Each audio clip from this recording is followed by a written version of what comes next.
Yo, what's up, guys? So, I've been planning on doing this video for a minute now, but I've been pretty lazy, and also there hasn't been like a ton that I think's worth talking about, but it has been asked for quite a bit, like updated fighter guide, updated fighter builds, like what's changed, what's good, and so I figured I'd finally make one. And this is not going to be, well, I mean, this is going to be a fighter guide in the sense of building. This isn't going to be like I'm talking about every single perk and skill because we're long since past that, right? That is no longer what that's we're no longer needing that, right, guys? Like, come on now. It's been a long time. We don't need me to go over every perk and skill anymore.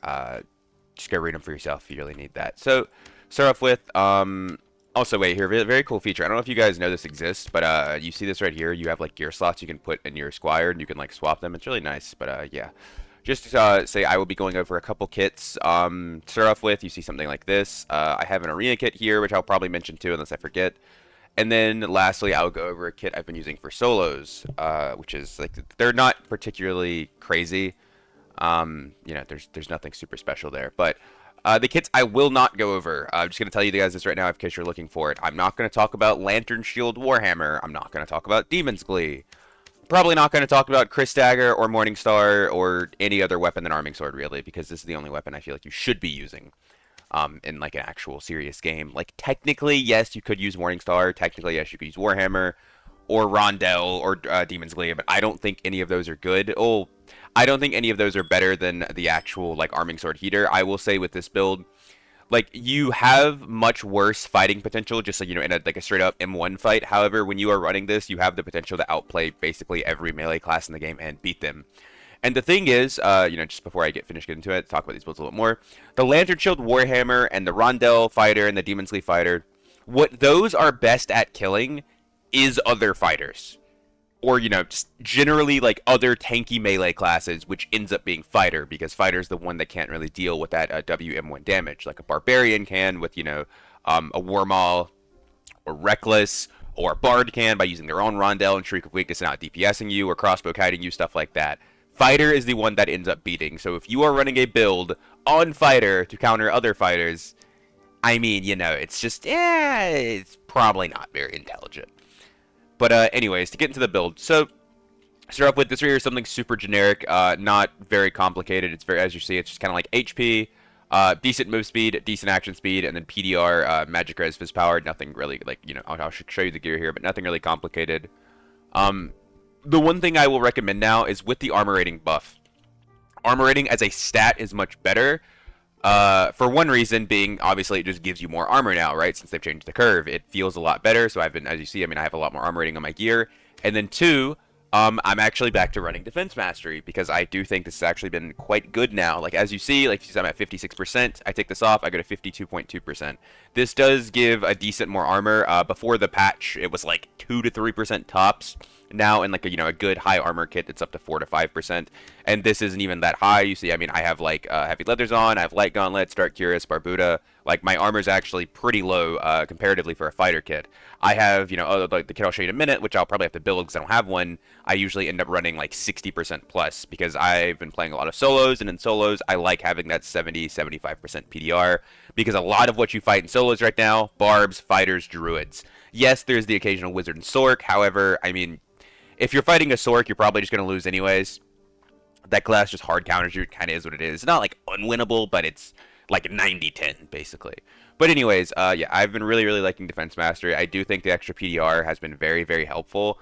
And I mean, at the end of the day, you can drop Sword Mastery and it doesn't feel the worst. Like, I'm going to be honest with you, Arming Sword still hits like a wet noodle no matter what you do. The extra 2 weapon damage isn't going to change that. The big thing is the 5% action speed, but as long as you build a little bit of action speed outside of that, it's not really a big deal. 10% is usually where I like to go anyways. Having anything more than that's usually a bonus. So I just decided to drop Sword Mastery for Defense Mastery because the shield perks I think are invaluable. Counterattack, obviously, I mean, 10% move speed, 10% action speed on a block. This is your best chase down perk. It's great in a fight. Shield Mastery, this is just, once again, it's like in a fight, this is your best perk. This perk is what allows you to win those melee matchups against like Rondell, against Rapiers, against, all of these things that normally you would just lose to. Block hit, block hit, block hit, like that, and you can actually beat them pretty consistently if you play correctly. And then Swift, I mean, Swift is movement speed. You can't take this off, right? It's too much. There's no way you're ever taking Swift off. This is literally like wearing boots, right? Like you're not gonna not wear boots. And then moving on to the skills, Sprint and Second Wind, still my favorite. There's a lot of talk now, about using things like Breakthrough or Adrenaline Rush. That's pretty much all. The others are still kind of bad. Taunt, not bad on certain builds, but bad for these purposes. Adrenaline Rush, I don't hate. I would probably go Adrenaline Rush before Breakthrough. Just talk about both of them really quick. This is a little bit of movement speed and action speed. However, like, the thing is, these perks don't always get value, right? Like, well, technically, you can always pop them and they'll always have some value, but they don't always, like, it doesn't always feel like you're running a skill. Like Breakthrough, for example.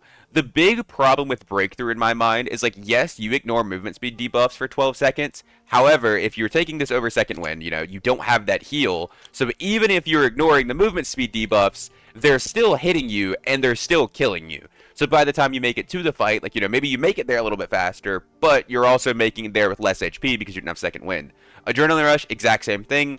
Yes, this gives you action speed and movement speed, so either you can catch people or, you can do, like, you can swing faster in a fight. However, is the 15% action speed going, and 5% move speed going to be better than 40% of your maximum health? Probably not. Like, and on the other hand, Second Wind, it's like, you take this and you will always get value out of this. I mean, unless you get hit by, like, Blow of Corruption or something, this is always going to give you some, like, level of value in basically every single fight, right? It's just, it's just too hard to drop in my mind. It's not worth it to run these other two. Like, if you can't catch people, then you can play differently. But, like, that's one thing, right? Like, if I can't catch a Ranger or a Sork because I don't have Breakthrough, right? I can just not chase them. But if I need to heal and I have Breakthrough, I can't just, I'm just gonna heal 40% anyways, right? I'm sorry, this is annoying me. Like, I'm just gonna heal 40% anyways, because that's just, it's just not how it works. And then, for the other kit, really quick, before I go into the one, let me swap gear sets. So, you see this one, this right here, basically the exact same thing. It's, honestly a little bit less tanky, but very, very similar. Just showing off you can run, different pieces of gear. Depends on what you end up wanting to run. And, of course, you don't have to run these one-all Grimmies and everything. This is completely optional. Vitality rings are also a good option, which I'll show you in a minute. Other than that, though, the stats you want on armor, generally max health, armor rating, Vig are your three most important stats. If you can get Vig max health on a piece, you should have it, basically. That is, you can see I have it here, and then every other thing either has Vig as a base or has max health on it. Other than that, getting Dex, getting action speed, Fizz power, all of these are fine. I don't build too much true damage, usually because these kits are just cheaper, and I just buy them to run really fast. I don't really think too much about it. But if you really want the true damage is your best offensive stat, followed by Fizz power, just because you're usually swinging a lot, so you're doing a lot of applications of true damage.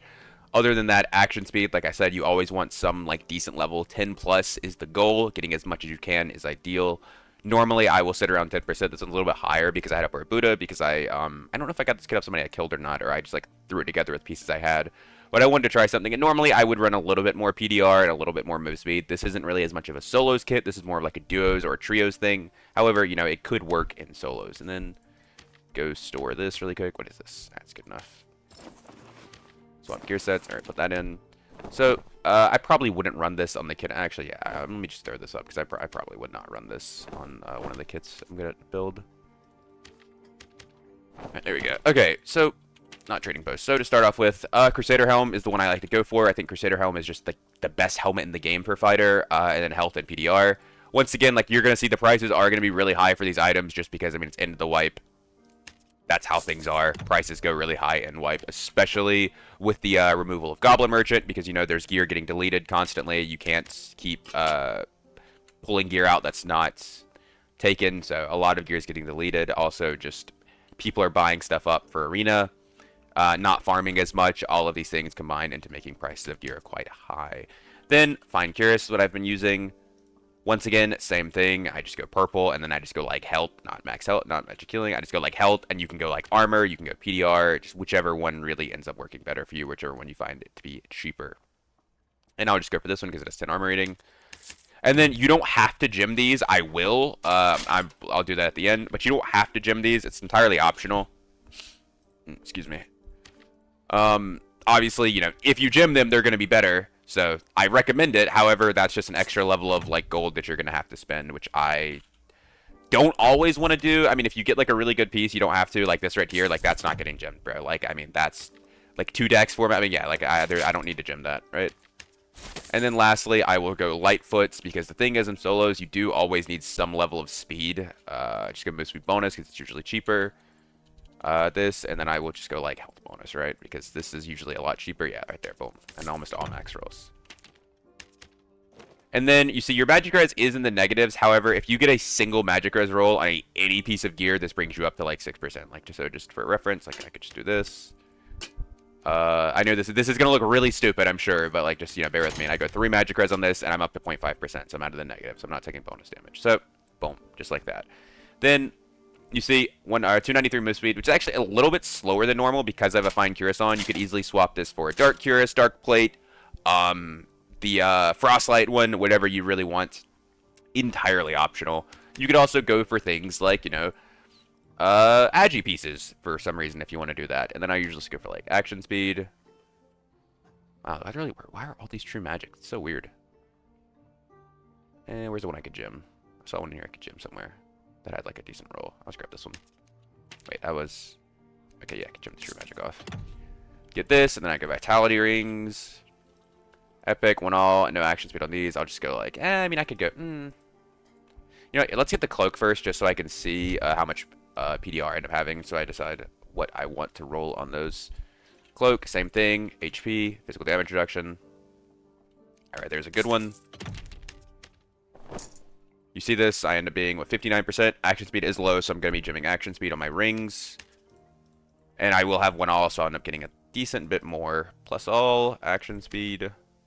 That is not the one I wanted. And then, oh, right there. Take that one.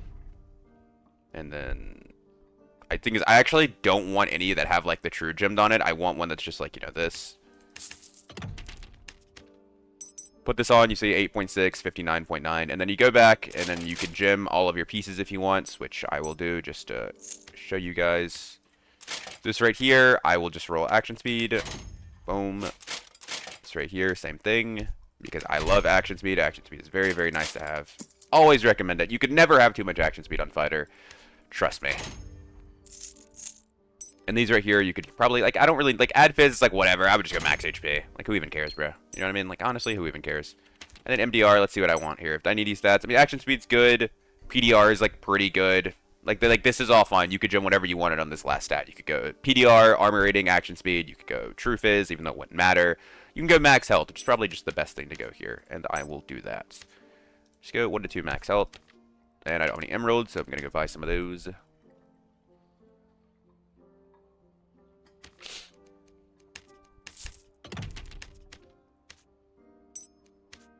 Also, yeah, I know a lot of you are going to be like, whoa, like, okay, but what about cheap kits? Because these are really expensive, brother. That's just, if you want to play the game at this point, that's kind of how it goes.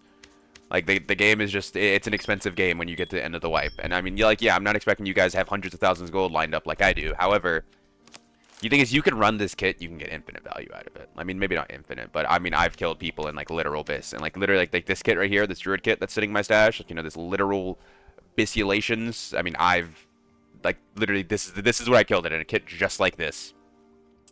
And you see, like, the final results, 185 health, 295 move speed, 11.8% action speed, 61.7% PDR, 7.4% MR, and 12% fizz power. Yes, the MR is terribly low, and my advice to you is if you run into a caster, Sork, Warlock, I mean, not really Warlock, Warlock's fightable, but Sork, Wizard, and you're not confident in beating them, just run away. Just run away. That's what you got. You just run. That is your best. That is the best advice I have for you, because there are going to be times when, like, you know, like, even I do it. If I see a Sork when I'm running a kit like this, honestly, if I see a Sork at all and I'm playing fighter, I will run away. I won't fight them. You know, understanding your limitations is a good thing. It is always good to understand what you can and cannot do. And just to finish it off, go for weapon damage. Nice. 49 plus 2. Gem PDR on this for the last slot. Boom. Cool. That's the kit right there. Arming sword, you know, legendary, weapon damage, max HP. And like I said, there are so many ways you could make this cheaper. You could go for different rolls in the armor. You could go for non-1-all jewelry. Don't gem your pieces, like a lot of ways. But this is like in my mind, this is like a BIS budget kit, right? It's like it's not literal BIS. However, I don't qualify this as like a BIS kit. But for a budget kit, this is like the max amount of gold I'd spend because it's perfect. Like not perfect, but it's like 3 on-rolled full purples. I've got legendary weapons. I've gemmed some pieces, and like I could take this kit into any HR game and feel confident using it. Right? That is kind of what my metric for being like a BIS budget kit ends up being. And like I said, I know this isn't gonna be for everybody. I know like not everyone's gonna run this level of kit. However, at the end of the day, I it just happens, bro. Let this be something you can aspire towards, right? And lastly, I will show off the arena kit just because I want to talk about that really quick because I know unique arena is coming up and I want to show you guys similar like kind of like stuff like what I'm running. It's obviously not exactly what I'm running, but what's in here? I don't know why I'm doing this. I'm gonna have to transfer it all later, but whatever. All right, there. And then this is my arena kits, just to go over it really quick, so you guys can like kind of see the stats. So one thing I will say about arena, or when I play arena, I do not care about movement speed. I don't have movement speed on my boots. I've even dropped Swift a couple times, just because I don't think your movement speed in arena is that relevant. Most people, they can't really run and kite you that well, and if they can, you're having like a little bit more movement speed isn't going to change that. Other than that, though, I have good HP, like 185. My action speeds are really high at 21%. PDR, MR, both pretty solid, 57% and 29%, and I have 30% Fizz power, almost. The pieces I'm wearing, as you see here, are just, very, very good stuff. It's all, like, gemmed. I've found it over the entire wipe or crafted it, right? One thing, Dark Plate. Dark Plate armor is your best chest piece in literal BIS gear. The reason for that being is it gives much more MR than the Dark Cuirass. And the tiny, tiny amount of armor, movement speed, and strength you get from the Dark Cuirass over the Dark Plate is not better. It ends up being here. I mean, I can show you for this one right here. I mean, this one's obviously like just a little bit better because I have 2 Vig on it. But like if you see the stats, I end up getting like a little over 3% MR from the Dark Cuirass, or from the Dark Plate compared to the Dark Cuirass. And then you can see like the HP. I mean, because this has 2 Vig and stuff on it, but like obviously the stats are a little bit different. But yeah, Dark Cuirass, not quite as good as Dark Plate and the upper brackets of gear. So if you want to run something for Arena, this is kind of what I recommend. Obviously, you can change it out depending on what you want.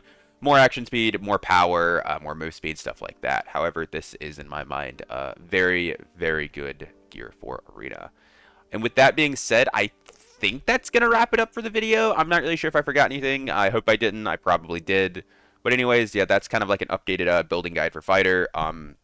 It's Fighter, as always, is the same class where you can kind of just build whatever you want. You can follow the very basic formula of health, PDR, and you'll end up in a place where your Fighter kit's fine because it's just Fighter. It's what Fighter always is. It's really about how you play and not the kit you run. Cringe, but true. Alright, thank you guys for watching, and I'll catch you guys later. Peace, peace.